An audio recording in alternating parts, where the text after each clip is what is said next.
Let's talk rack pulls.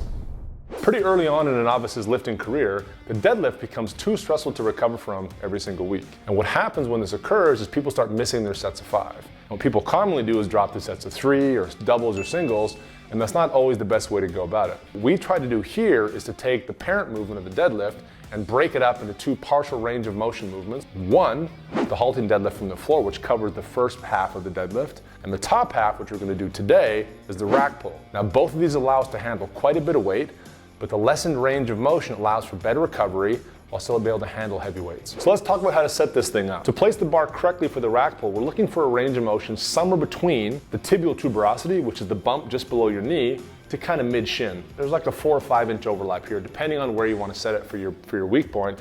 That's where you want to put it. Anything higher than that, to the knee or above the knee, or lower than that, becomes almost too dissimilar to a deadlift and doesn't carry over that well. So I'm going to set the bar up with our shins actually in contact with the bar. Now, what people tend to do with the setup that we use on a deadlift is start with their shins 1 inch away from the barbell. Now, this is correct when the bar is on the floor, able to set the knees, chest up, and go. For the rack pull, if we set up with our shins 1 inch away from the bar is actually set up ahead of midfoot. When we grip it, hips will be too low and the shoulders in line are actually behind the barbell. If it's heavy enough and you're set up this way, it's not gonna go. What we're trying to do is actually set up our shins in contact with the barbell, not with the knees kicked back, but just a normal anatomical position with the shins in contact with the barbell. Now from here, it's just like your deadlift. You're gonna bend at the waist, take your grip just outside your legs. You're not gonna drop your hips.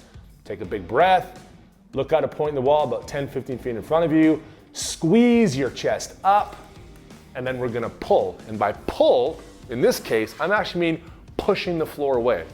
The rack pull takes a long time to get good at because you have to learn when you squeeze up and push down, it's gonna take some time for the heavy weight to get going. The shins are on the bar, take my grip, squeeze my chest up tight, tension, tension, and push through the floor to lock it out.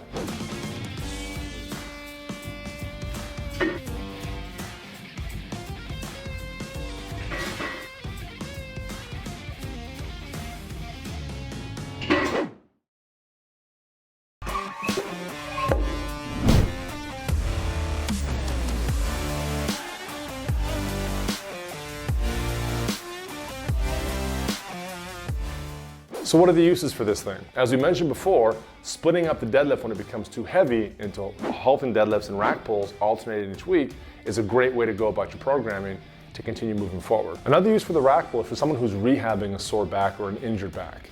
Often pulling from the floor with someone with a sensitive back becomes too difficult for them to do. So starting the bar up on the leg a little bit and setting their back and starting with a partial range of motion allows them to handle some weight while working their way back to the floor. Also, we've seen it several times in our gym where lifters come in who just aren't able to pull the heavy weight off the floor. They're just not able to do it, or they're not confident in doing it. We see this a lot with older lifters who've had sore backs for years and years and years. So we like to start them high up on the rack and work them down every week, a little bit at a time, until they're finally on the floor pulling a full deadlift. These are all great ways to use it, an extraordinarily beneficial exercise.